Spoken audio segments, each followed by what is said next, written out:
guys! Meron na naman tayong bagong video and as you can see on the title, itatry natin itong ConSuka or Conditioner plus Suka na nakaka-instant hair repair at home.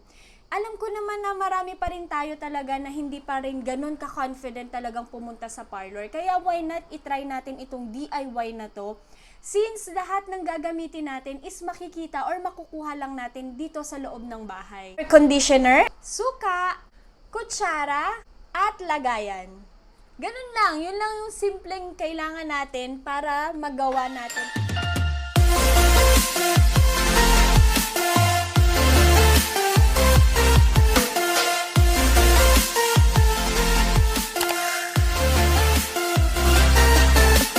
Guys, first, ang buhok ko sobrang dry na talaga niya. As in, super dry na and ang daming split ends. Knowing na na-trim na to ni Amore, I think few months ago. Pero ayan, ganyan pa rin ka-dry guys. Ayan yung laylayan ng aking buhok. Tapos yung color niya, years na rin to, hinayaan ko na lang talagang bumaba siya. Naisip ko kasi na mag-dye ngayon ng hair. Kasi parang nakikita ko sa internet ang daming nagda-dye ng hair. Kaya lang nga, ganito yung buhok ko. Kaya sabi ko, kailangan i-treatment ko muna bago ko siya lagyan ng kulay ulit. Ang sabi kasi is kailangan 2 sachet ng conditioner. Kaya lang wala kaming sachet dito. Kaya ito, ang gagawin ko na lang is 1:1.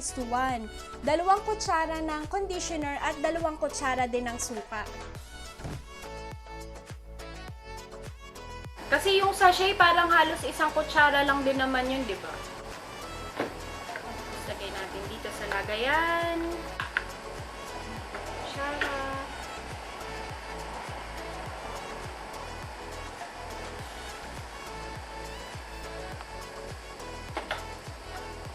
Tapos mamaya na lang natin tansyahin.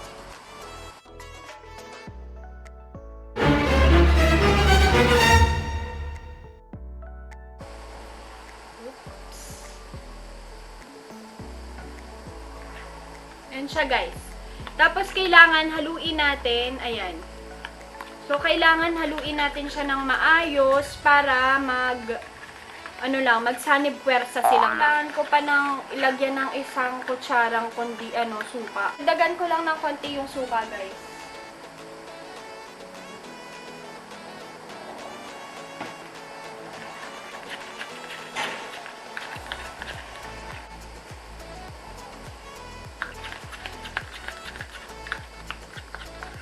Ayan. Nag-itsurang ganito na, I think pwede na natin siyang ilagay sa ating hair.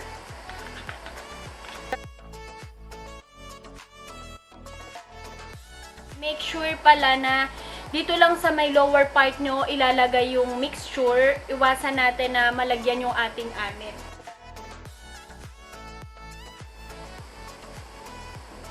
Parang nagtatalo yung suka at saka yung yung conditioner sa amoy.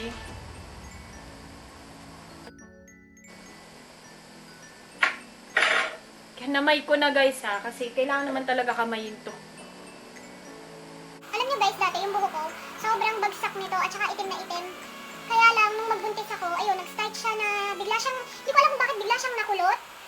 Sabi nila, kapag daw kasi nagbubuntis ang isang babae, nakukuha daw ng baby sa loob ng tiyan yung nutrients. Pero okay lang, diba? Kasi sa baby mo naman mapupunta yung nutrients.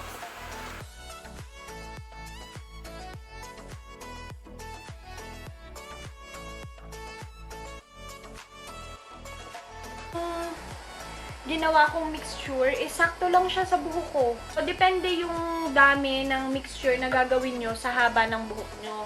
Yung buhok ko guys is medium length lang siya and sakto na yung 2 kutsarang conditioner or 2 sachet ng conditioner. Hindi din kasi ako sure guys kung gaano karami yung conditioner ng sachet, kaya tinansya ko na lang na 1:1. Pero kita nyo naman na medyo nagdagdag ako ng konting vinegar. So kayo na lang bahala ang magtansya nun guys. So iding ko lang to.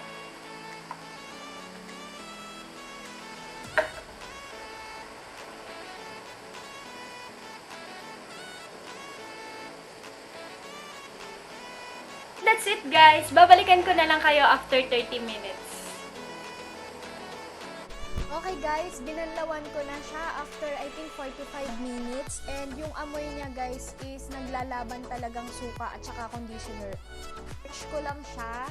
Tapos medyo patutuyuin ko ng konti para makita natin. Pero in all fairness, sobrang soft ng aking hair. As in sobrang lambot niya. Tutuyuin ko lang siya and babalikan ko.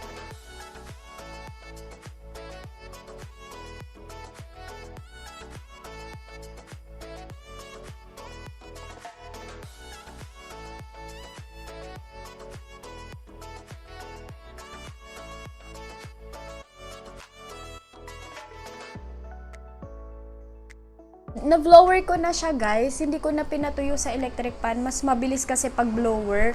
Pero yung settings ng blower ko is hindi yung warm, yung ano lang siya, parang hangin lang din ng electric fan. So ayan guys, sobrang soft ng feeling ng buho ko. And yung medyo downside lang niya guys is na medyo naaamoy ko lang yung suka, pero konting-konti lang, siguro mga 2% ng suka is naaamoy ko and the rest is amoy conditioner naman siya. Tapos yung, tinan nyo kung gaano siya ka-soft suklayin. Sobrang soft niya. Walang sabit. Diba? Walang sabit. Oh. Tapos yung aking mga na-dry hair na dito, yung sira kong buhok is eto siya. Diba? Ibang-iba siya compare kanina. Teka, suklayin ko lang ng maayos.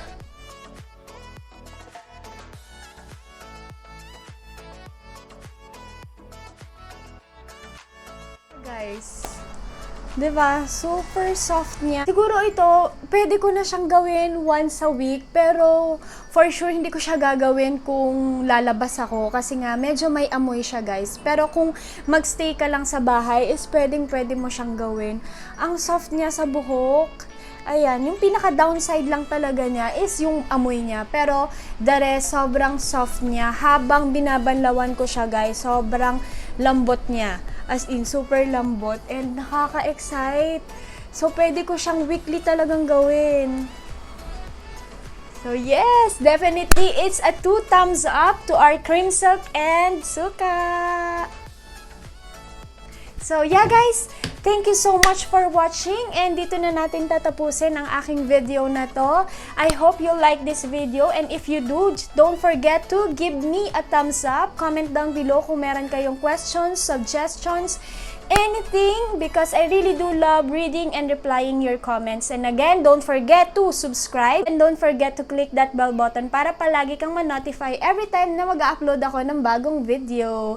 Again, thank you so much. Keep safe everyone!